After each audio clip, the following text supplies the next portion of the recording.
David and Lisa King have been married for over 25 years. The Christian couple met when they were in college. He was 20, she was 19.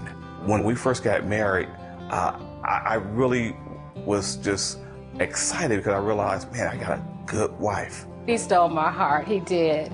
And our marriage was a storybook marriage. But Lisa had one fear. As a young girl, I used to journal all the time. And I just said, whenever I get married, I don't want my husband to cheat on me. And I just never thought that it would ever happen to me. 5 years into their storybook marriage, David ran into a woman he once knew. He had a one-night stand. We struck up a conversation. Next thing you know, we're having a meal together, having some drinks. One thing led to another. My inhibition is down. Someone begins to stroke your ego. It was late, and David didn't call home. I had a sixth sense that he was probably with another woman. Now, he had never given me any indication that he would ever be unfaithful to me. So when he finally did come home, I asked, and he denied it. David kept his one-night stand a secret until he knew he couldn't keep it from her any longer. He decided to come clean. When he told Lisa, she was devastated. I just couldn't process everything that was going on. It seems to me that my world just shut down. To me, it just wasn't, life wasn't even worth living. I couldn't catch my breath. It was horrible. When David saw what his betrayal had done to Lisa, he wanted to die. I remember going on in the basement and laying on the concrete floor in the basement and just crying and just thinking, God, how could I have been so stupid? And literally saying, Lord, you know, just take me now, Lord. Just really feeling like, why even live? On that cold concrete floor, he began to pray.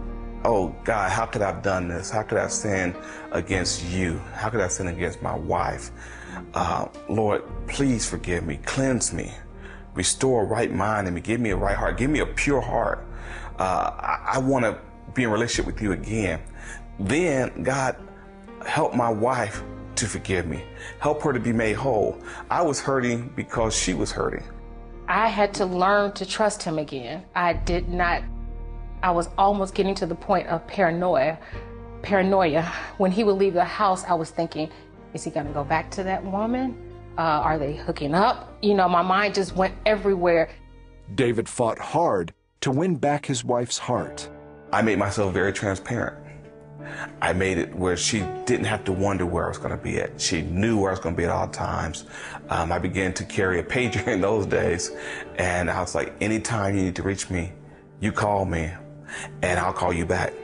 Ultimately, through prayer and God's help, their relationship and love for each other was restored. The love that I thought would never come back, it's come back and even greater. He knows my love language, and he accommodates me with that.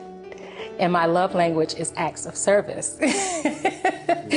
And then he just tells me all the time how beautiful I am.